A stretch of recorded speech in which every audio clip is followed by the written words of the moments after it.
La grâce et la faveur du Seigneur sur cette intervention. Père, nous te disons merci pour ton amour et ta grâce.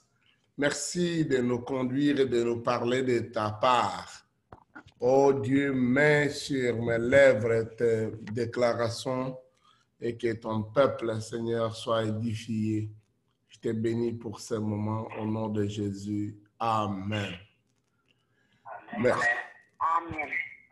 Gloire à Dieu, il est bon. Aujourd'hui, dans le cadre de notre intervention sur le réveil spirituel, le Seigneur m'a mis à cœur de partager avec nous autour d'une question. Quelle heure est-il? La Bible nous montre que Dieu demande souvent à son peuple le discernement des temps. Quelle heure fait-il? Dans la création, Dieu a mis dans le monde ou dans l'univers des signes pour marquer le temps des saisons. Nous lisons ça dans Genèse chapitre 1, verset 14 et 15, qu'il a mis dans les cieux les luminaires qui peuvent servir de discernement des temps, des saisons, des années. Et nous connaissons aujourd'hui, quand nous parlons qu'il est tel jour, il est tel mois, c'est aussi lié à des phases ou des saisons de la lune ou du soleil. Quand le soleil se lève, on dit il fait jour, quand le soleil se couche. Mais dans la façon de Dieu, le Dieu éternel, lui, il est éternel. Il a mis ça seulement des signes pour nous permettre à savoir comprendre les signes ou les saisons. Donc, le discernement des temps et des saisons, c'est quelque chose que Dieu revient sur ça dans la Bible et au travers de beaucoup d'autres textes.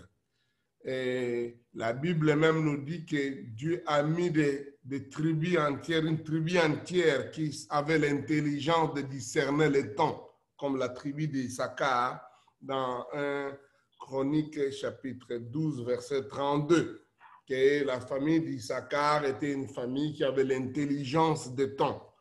À l'époque de Daniel, nous avons quelque chose qui définit Daniel, c'est comme quelqu'un qui connaissait, qui avait l'intelligence d'interpréter les songes. Il interprétait les songes des rois, des 3 monarques sous lesquels il a vécu dans leur époque de captivité, qu'on pourrait appeler aujourd'hui la déportation ou la prison.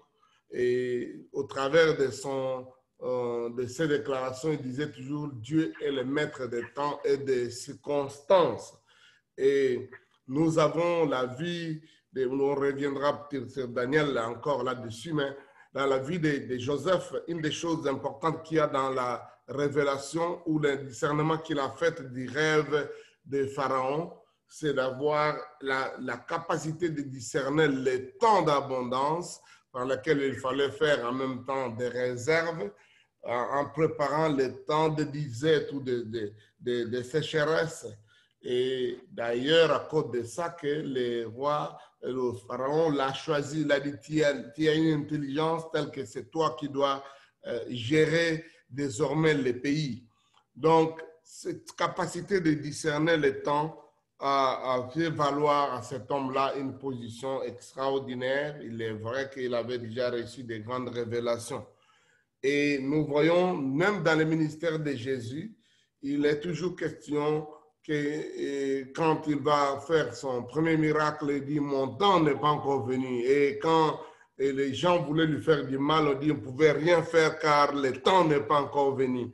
Et surtout, ce que je voudrais aujourd'hui parler avec nous, c'est ce que Jésus parle en reprochant les gens qui ne savaient pas discerner le temps. Discerner le temps. Dans le livre de Matthieu, au chapitre 16, les versets 1 à 4, il nous est raconté l'histoire des Juifs ou des pharisiens qui viennent auprès de Jésus certainement pour l'éprouver, comme c'était toujours de temps en temps. La Bible dit les pharisiens, à partir du verset 1 à 4, nous allons lire, les pharisiens et les sadducéens abordèrent Jésus pour l'éprouver, lui demandèrent de leur faire voir un signe venant du ciel. Et Jésus leur répondit, le soir vous dites, il fera beau car le ciel est rouge. Et le matin, il y aura de l'orage aujourd'hui car le ciel est d'un rouge sombre. Vous savez discerner l'aspect du ciel et vous ne pouvez discerner les signes de temps. Une génération méchante et adultère demande des miracles. Il leur sera donné d'autres miracles que celui de Jonas. Puis il quitta et s'en alla. Donc là, nous voyons Jésus en train de faire une reproche sanglante, en fait une réponse assez drôle par rapport à une demande, quand nous savons que Jésus était, comme on peut dire, un faiseur de miracles. Donc vous allez voir, les miracles de Jésus n'étaient pas juste les résultats d'une demande. Les miracles de Jésus étaient une façon de répondre à un besoin. Il voyait un paralytique, le paralytique lui demande est-ce que tu peux intervenir, les lépreux, l'aveugle. Jésus intervient et il vient donner la solution. Ici, nous croirons que ces gens aussi avaient un besoin de voir un signe du ciel. Et quand ils font cette demande, Jésus dit, non, non, donc vous dites ceci, vous dites cela, vous parlez parce qu'ils ont demandé un signe du ciel, que le ciel donne un signe. Et il dit, vous savez discerner les signes du ciel, l'aspect du ciel, mais vous ne pouvez pas discerner les signes des temps. Dans Luc chapitre 12, il revient sur le même récit, mais alors d'une façon assez détaillée, à partir du verset 54 jusqu'au verset 57. Jésus reproche ces gens-là de ce qu'ils ne savaient pas discerner les signes des temps. Mais surtout, dans Luc chapitre 19, et je voudrais que nous lisions ça, les versets 41 à 44, Jésus fait cette remarque terrible aux gens lorsqu'il entre dans la ville de Jérusalem, dans la fameuse entrée triomphale. On dit, les gens l'accueillirent, les gens chantaient, les gens criaient. Et comme il approchait, verset 41, comme il approchait de la ville, Jésus, la voyant, pleura sur elle et dit, si toi aussi, au moins en ces jours qui t'est donné, tu connaissais les choses qui appartiennent à ta paix. Mais ces choses, mais maintenant, elles sont cachées à tes yeux. Car il viendra sur toi des jours où tes ennemis t'envahiront des tranchées, t'enfermeront et te serreront de toutes parts. Ils te détruiront, toi et tes enfants au milieu de toi. Ils ne laisseront pas en toi pierre sur pierre parce que tu n'as pas connu le temps où tu as été visité. Waouh! Nous voyons ce récit, Jésus pleurait. Il n'y a pas beaucoup de cas où Jésus pleurait, mais il n'était pas ce genre qui cachait ses émotions.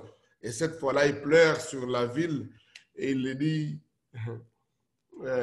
les temps qui vont venir vont être durs, sombres, difficiles pour toi parce que pour la ville, en fait, pour la population, parce que tu n'as pas connu les choses qui donnaient la paix.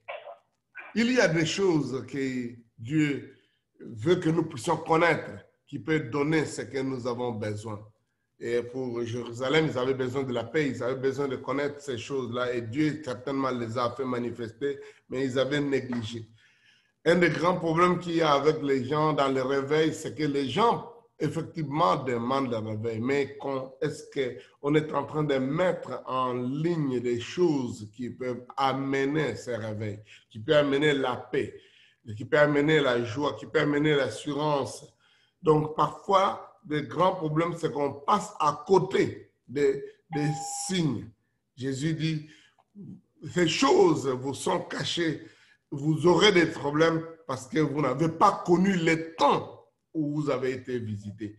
Hier, en commençant cette série sur le réveil, j'avais dit qu'il est important de comprendre que les réveils, il y a des grands événements dans les réveils, des grands mouvements, des grandes réalisations, des signes, des prodiges, des moments où des régions entières, des contrées même sont secouées. Et c'est un moment formidable. J'ai parlé un peu de mon expérience pendant ces réveils que nous avons connus quand on était très, très jeunes. Et il y avait à peine 17 ans. Donc, il y a des signes formidables. Il n'y a pas un moment aussi merveilleux comme celui-là. Mais en même temps, donc, j'ai dit qu'il n'y a pas que ces moments-là où il y a des grands réveils qui secouent toute une nation, toute une contrée, un groupe de gens, des grandes foules, comme le psalmiste a dit, des foules en fête, en liesse, en joie pour prier, pour aller au temple, pour faire des choses. Mais il y a aussi les fêtes de la joie que nous recevons à la conversion, au moment où nous acceptons Jésus. La conversion nous change tellement que c'est un moment spécial de la visitation de Dieu. Quiconque est réellement converti comprend de quoi on parle quand la Bible parle de ce moment merveilleux du premier amour, où on était prêt à sacrifier n'importe quoi parce qu'on aime Jésus. J'aime Jésus, on chante l'amour pour Jésus, on crie pour l'amour de Jésus, on est prêt à n'importe quel sacrifice parce que Jésus, c'est l'essence même de notre vie. Il est notre époux, il est notre chéri, il est notre... Donc, il est autour de tout. Et malheureusement, un grand nombre de gens perdent cela, ces moments-là, et au nom d'avoir la connaissance, parce qu'ils commencent même à reprocher. À l'époque, là, on faisait des choses, on exagérait quand même, hein, on a fait, à l'époque, je faisais vraiment, mais... Et quand vous voyez quelqu'un commence à trouver que le temps où il était nouveau converti dans son premier zèle pour Jésus, il commence à trouver que ce temps-là, il a été trop zélé, il est allé au-delà, il a exagéré. Sachez que cette personne-là, non seulement est en train de perdre son premier amour, mais cette personne-là est en train de vivre la rétrogradation, la sécheresse spirituelle. Et j'ai écrit un de mes livres, La sécheresse spirituelle et la rétrogradation, un livre que vous pouvez trouver sur Amazon. Il y a volume 1 et volume 2 que je vous recommande. Vous pouvez trouver ça sur Amazon. Et une des choses que j'ai dit dans mon livre, c'est que je crois que le problème de la rétrogradation et de la sécheresse spirituelle est un sujet qu'on aborde de moins en moins. Pourtant, c'est une situation réelle et les plus grands nombres, les plus grands problèmes dans la chrétienté mondiale est le fait qu'un nombre inquiétant de ses membres est constitué soit des adhérents non pratiquants, en réalité des croyants refroidis, vivant dans un état avancé de sécheresse spirituelle. Moi, je crois que ça, c'est le gros des problèmes que nous avons aujourd'hui. C'est que la majorité des croyants, ils sont là, ils sont même parfois très activistes. Et ils font beaucoup de choses. Ils ont acquis l'habitude de lire la Bible, de prier, mais en même temps, ils sont dans un état très avancé de refroidissement, de sécheresse. Et quand quelqu'un ne comprend pas ça, il n'a pas le discernement de temps. Et parfois, Dieu est obligé d'amener certains événements, certaines situations dans la vie de cette personne pour un peu nous réveiller à temps. Il y a quelque chose qui ne va pas. C'est comme... donc, Dieu met une alarme. Vous voyez, plusieurs d'entre nous, pour nous réveiller à des heures comme ça, on a besoin d'une alarme.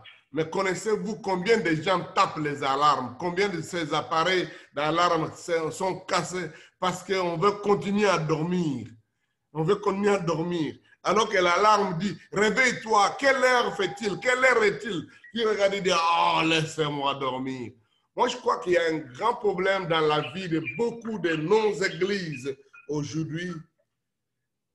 Le problème, c'est que les gens sont dans un état d'assoupissement, de dormir et en même temps se réconfortent dans leur situation, de des rétrogrades, des gens qui deviennent indifférents aux choses de Dieu. En fait, à ce qui devait les passionner pour la cause du Seigneur.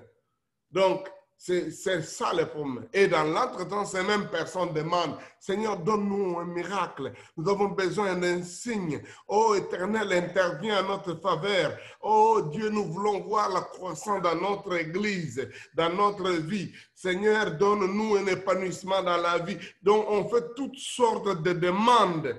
On cherche, comme Jérusalem cherchait la paix, mais ne savait pas les choses qui conduisent à la paix. Jésus dit, parce que vous ne connaissez pas les choses qui conduisent à la paix, les choses qui conduisent à ce discernement. On cherche que Dieu donne-moi une délivrance, que mes ennemis ne m'attaquent pas. Jésus dit, le problème, parce que tu ne comprends pas ce qui devait en réalité donner cette sécurité, cette protection, et vous êtes en train d'être distrait par d'autres choses. Et Jésus dit, donc, cette situation arrive parce que vous avez peut-être négligé le temps où vous avez été visité. Je voudrais aujourd'hui, chacun de nous interpeller, peut-être en allant dans le même sens qu'il disait autrefois, hier, de revenir sur les moments où nous avons connu la main de Dieu. J'aime beaucoup Lauren Cunningham, le fondateur de Jeunesse en Mission, et je loue Dieu d'avoir connu ce mouvement très tôt après ma conversion. Donc, il a écrit un livre, « Est-ce bien toi, Seigneur ?» Un livre formidable, un livre qui commence avec une question, « Est-ce bien toi, Seigneur ?» Il a dit, il arrive des moments dans la vie où on a une difficulté de discerner la volonté et la direction du Seigneur. « Seigneur, c'est toi qui veux que je fasse telle chose. Est-ce que c'est toi qui me demandes? Quel chemin je dois prendre? Quelle option je dois prendre ?» Et oui, déjà, il y a très peu de chrétiens qui posent cette question.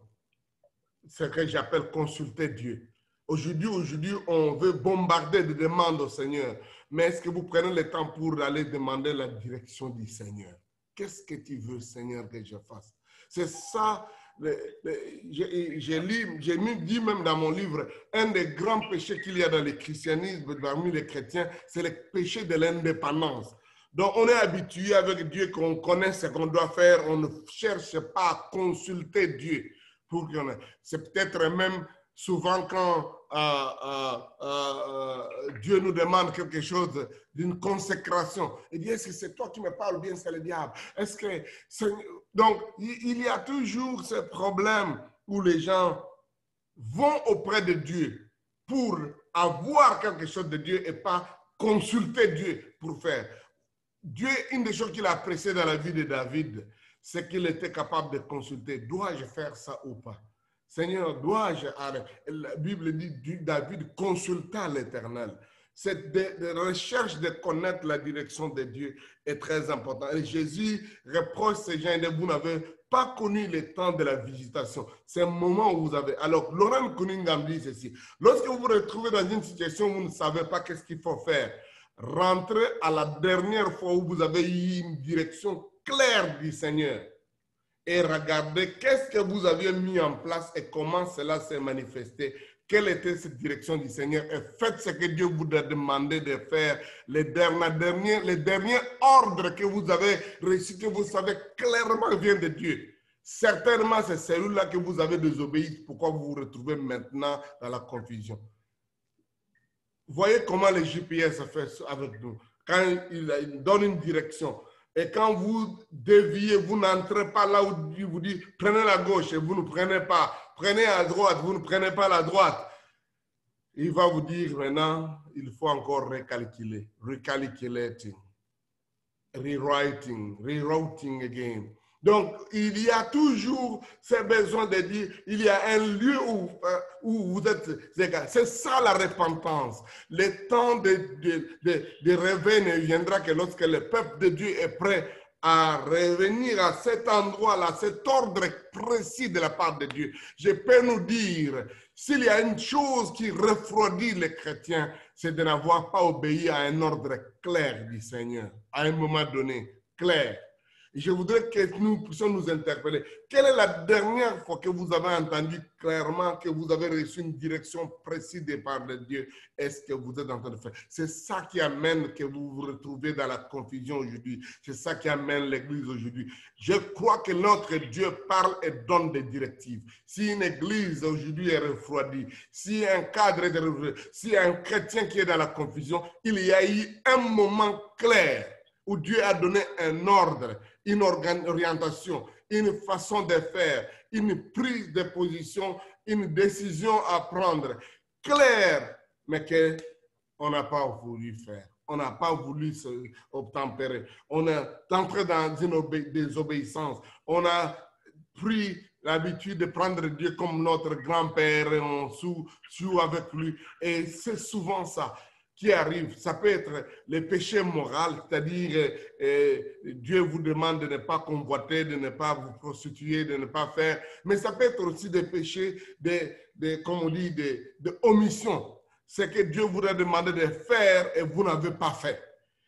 Donc, la Bible dit que celui qui sait ce qu'il devait faire et ne le fait pas commet un péché. Ça peut être aussi un péché de manque de conviction. La Bible dit que celui qui agit sans conviction commet un péché. C'est-à-dire, parfois, Dieu vous demandait un acte de foi, une obéissance à quelque chose. Vous deviez prendre une direction, peut-être vous donner à lui pour le servir, peut-être donner vos biens quelque part au Seigneur, et votre offrande, vos moyens, peut-être donner de votre temps. Et vous n'avez pas fait ça. Moi, je crois qu'il y a toujours quelque part, à un moment, une directive qui a été bafouée, qui a été négligée, dont on est resté indifférent, qui commence la descente aux enfers des gens. Aujourd'hui, les gens parlent, il est vrai qu'il y a des démons m'attaquent et tout ça. Regardez à quel moment vous avez commencé, comme on dit, entre guillemets, commencé à ouvrir la porte.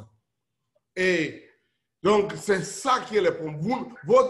Un grand nombre de chrétiens, leur problème n'est pas avec le diable. Il n'est pas avec les sorciers. Il n'est pas avec les... Parce que les sorciers, c'est leur ministère. Les gens du mal, c'est leur travail. Ils tenteront toujours, ils seront toujours... On peut les lier, les délier, les faire quoi? Ils seront là pour faire du mal. Mais notre problème, c'est avec Dieu. Sommes-nous en train de faire ce que Dieu nous demande?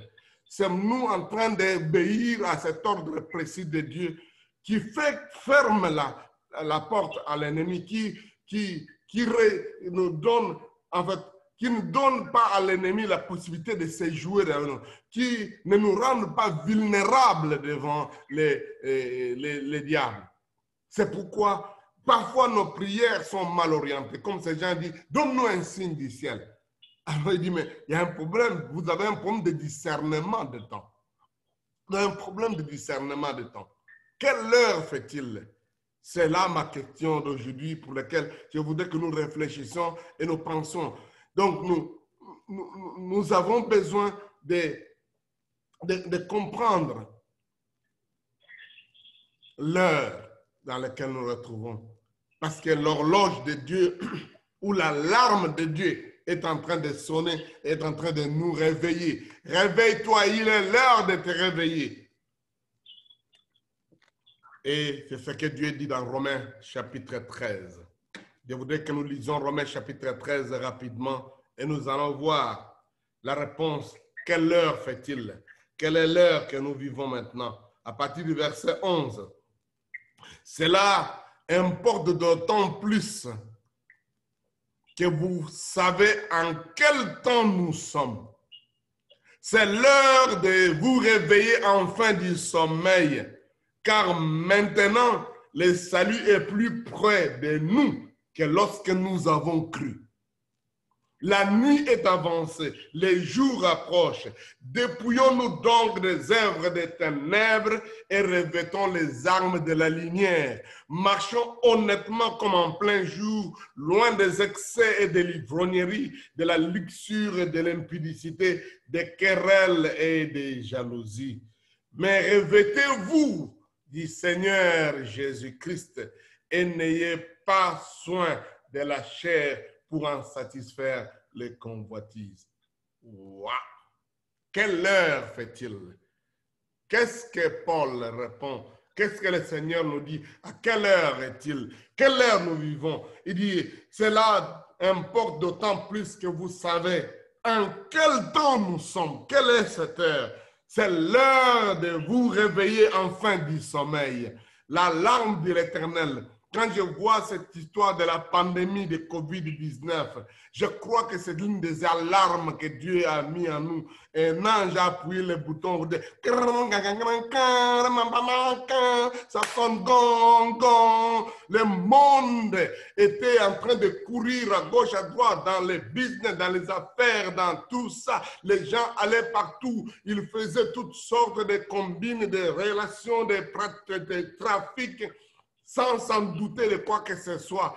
L'ange de l'Éternel l'a montré au monde entier, ainsi qu'à l'Église, pas seulement aux païens, mais le monde entier, pour dire ces choses peuvent s'arrêter et votre vie sera possible. Parce qu'on nous a fait croire que si j'arrête ça, si je ne vivrai pas. Avez-vous remarqué combien ont survécu, on ne sont pas morts après que il y a eu l'arrêt de ce qu'on était attaché. On croyait que c'est ça qui nous fait vivre. L'horloge de Dieu, l'alarme de Dieu a sonné. Je sais que vous allez dire, mais qu'est-ce que vous voulez dire que le Covid vient de Dieu? Bon, je sais qu'en voyant les conséquences, les maladies, les morts, on a tendance à croire que ça ne peut qu'être du diable, un virus qui vient détruire, tuer, même des croyants, des enfants de Dieu. Ça ne peut être que la force du mal. C'est ce que je crois de tout mon cœur. Les maladies viennent du diable. Je crois absolument cela, absolument cela. Mais en même temps, Dieu, dans sa souveraineté, est capable d'utiliser n'importe quoi. Et je crois que le Covid est un signe d'alarme sur le monde, en fait, sur l'Église, pour dire, attention, on n'a pas besoin d'idolâtrer nos lieux de culte, d'idolâtrer certaines des choses. On n'a pas besoin de trouver des prétextes d'idolâtrer nos travail, nos priorités, nos premiers. Il y a Dieu, il y a la recherche du Seigneur. Mais ma grande question, est-ce que le peuple de Dieu est en train d'accepter ce signal d'alarme de Covid comme tout autre signal, comme toute autre alarme que Dieu est en train de mettre en place, peut-être à titre individuel? Dieu t'a donné certaines alarmes, certaines choses pour dire la route là tu vas, la façon dont tu fais les choses, ça risque d'arriver à la catastrophe. Il y a un précipice devant vous, vous risquez de tomber. Ces alarmes qui peuvent venir peut-être par le fait que telle chose que tu fais ne marche pas, ne réussit pas, ou telle autre chose que tu fais, ça va tellement trop en vitesse que Dieu te dit attention, il y a trop de vitesse, ça risque de te faire tomber, c'est pas comme ça. Peut-être les alarmes de la confusion, les alarmes Moi, je crois que Dieu parle, Dieu est en train d'appeler les gens, c'est l'heure de vous réveiller de votre sommeil. Combien d'églises, de pasteurs maintenant sont en train d'être embrouillés en difficulté. Ils ont non seulement de grosses dettes, non seulement ils ont des difficultés, mais ils voient cette monotonie, parfois comme on dit, manque de ferveur, non seulement dans les membres, même dans lui-même et dans tous ces gens qui sont autour. Dieu peut amener ça pour te mettre mal à l'aise. Parfois, il y a des malaises que Dieu met comme des signaux d'alarme pour dire « Attends, c'est l'heure de te réveiller de ton sommeil. » Parfois, il y a des insomnies que Dieu met dans la vie de quelqu'un. Je ne voudrais pas dire que l'insomnie est une bonne chose, mais parfois, c'est pour te réveiller, pour dire « Lève-toi et prie, agenouille-toi. » Je ne voudrais pas dire qu'on doit faire un programme de ne jamais dormir. Ce n'est pas la volonté de Dieu qu'on ne dorme pas. La Bible dit qu'il donne à ses bien-aimés, même pendant leur sommeil. C'est que les gens cherchent en s'éveillant tôt, en dormant tard. Mais en même temps, il y a des signes d'alarme que Dieu met sur notre chemin pour dire « Réveille-toi ». Et je crois que les sécheresses, l'indifférence, les manques même de miracles, des signes, des produits que nous ne voyons pas dans l'Église aujourd'hui est un signal pour dire « Oui, vous avez peut-être une grande croissance, vous avez peut-être une méga église, mais c'est une église morte. » l'église de Laodicée disait, je ne manque de rien. L'argent était là, tout était là, mais ces gens-là étaient aveugles, ils étaient donc tièdes, ils n'étaient pas froids, on reviendra sur ça.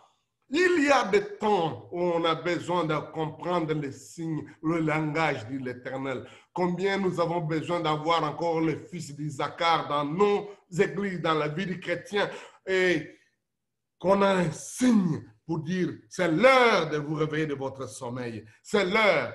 Sinon, ce qui devait vous donner la paix, ce sera. Ce qui devait nous donner, ce que nous avions besoin sera, et oubliez, ces choses-là vous seront cachées. Parce que quand Dieu donne des avertissements et qu'on ne paye pas, on ne fait pas attention à ces avertissements, alors Dieu dit, bon, celui-là, il n'a pas besoin que je perde le temps pour l'avertir, pour lui parler encore. Donc, Dieu veut que nous puissions obtempérer à ses ordres. Nous attendons le réveil, il faut que nous sachions connaître les choses qui amènent le réveil. Pendant les sessions que nous allons avoir, je parlerai de certaines de ces choses qui sont assez importantes à aligner pour qu'on puisse avoir un réveil individuel, un réveil aussi corporel, c'est-à-dire dans l'ensemble du groupe où vous êtes local, un réveil aussi qui peut secouer le lieu entier. Donc, ce n'est pas seulement prier, mais quelle sorte de prière? Ces gens ont dit à Seigneur, fais-nous voir un signe du ciel. Ça serait comme une prière, mais c'est une fausse demande. Jésus dit, cette génération adultère et perverse demande un signe. Il ne leur sera donné qu'autre signe que celui de Jonas. Jonas est un exemple de quelqu'un qui a reçu un ordre clair du Seigneur d'aller évangéliser, d'aller faire quelque chose. Mais il n'a pas pu, il n'a pas voulu parce que ces gens-là étaient païens, ces gens-là, ils étaient tellement mauvais et le message que Dieu lui a donné n'était pas un message de genre, Dieu va vous bénir, il va vous visiter Ninive, vous allez avoir de grandes abondances, oh la grâce de l'Éternel sera sur vous, vous deviendrez prospères. Qui n'allait pas courir avec un tel message pour aller annoncer. Mais celui-là, il a reçu le message, dit à ces gens-là, dans quelques jours, tout sera détruit. C'est pas facile d'être un tel messager, surtout par le temps qui court, et surtout quand vous êtes dans la génération actuelle où on veut dire des choses qui élèvent les gens, qui les encouragent. On n'aura pas de réveil avec juste un message positiviste. Tout va marcher, tout bien. Crois en toi-même. L'Éternel est avec toi. Tout est grâce sur grâce. Il n'y aura pas de réveil avec ça, mes frères. Le message doit être clair. Répands-toi, mets-toi en ordre avec Dieu. C'est la seule façon qu'on a le réveil. J'ai étudié tous les réveils du monde. Il n'y a jamais eu de réveil avec un message juste de positivisme, d'élévation. L'Éternel va te donner de grandes bénédictions. Tu vas être élevé. Ça ne donne pas le réveil. Excusez-moi, je sais que vous auriez voulu, ou plusieurs gens auraient voulu qu'on leur dise, tout va aller bien pour vous. Dieu est vivant, l'Éternel est avec vous. Ça ne donne pas le réveil, malheureusement. Dieu dit à son peuple, il a envoyé Jonas et dit, va dire à ces gens-là, répentez-vous. Alléluia. Alléluia. Dieu dit, il n'y aura pas de réveil, sinon qu'il signe de Jonas. Et cet homme-là, donc, quand il s'est caché, quand il était en désobéissance, quand il ne voulait pas faire ce que Dieu lui demandait, le torrent est arrivé, l'alarme de l'Éternel dans les bateaux a secoué, il y a eu ouragan, il y a eu des histoires. Et les gens là, chacun commençait à chercher à prier son Dieu. C'est la situation dans laquelle nous nous retrouvons aujourd'hui dans le monde. Combien de gens sont en train de se débrouiller à gauche, à droite, des médecins, des ceci, pour trouver des solutions, alors que l'Église a une solution, mais l'Église dort là-bas dans la coque, comme Jonas. L'Église dort, se cache là-bas. C'est elle qui est le problème. Et l'Église devait se relever comme Jonas pour dire, c'est moi qui suis responsable dans cette histoire. Jetez-moi dans l'eau, il y aura du calme, il y aura la paix. Et Jésus dit, il n'y aura pas d'autre signe que celui de Jonas. Et ces signes-là, l'Église a besoin. On y reviendra sur ça. Chaque jour, je dois faire, comme on dit, l'économie des montants qui m'est répartie. On va y revenir. Mais sachez-le, c'est l'heure de nous réveiller de notre sommeil. Quelle heure est-il dans notre horloge? Entendons-nous entendons-nous les signes d'alarme de l'Éternel.